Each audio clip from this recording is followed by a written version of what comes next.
বিএনপির স্থায়ী কমিটির সদস্য ডক্টর আব্দুল মঈন খান বলেছেন, নতুন বাংলাদেশে গণতন্ত্র ফিরে আসুক।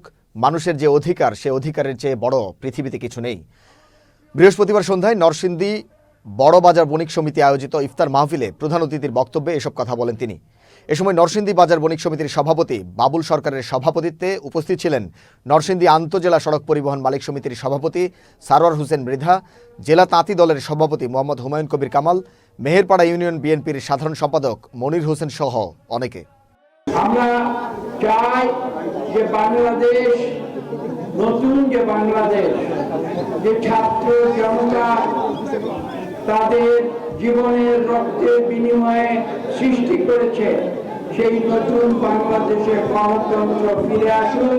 মানুষের যে অধিকার, সেই অধিকারের চেয়ে বড় কোনো অধিকার পৃথিবীতে নাই। আমরা মানুষ হিসেবে মানুষের অধিকার নিয়ে, অর্থনৈতিক, সামাজিক এবং রাজনৈতিক অধিকার নিয়ে আমরা পৃথিবীতে মাথা উঁচু করে বাস করতে চাই। পৃথিবীর মানুষ দেখুক যে বাংলাদেশের মানুষ গণতন্ত্র আনতে জানে।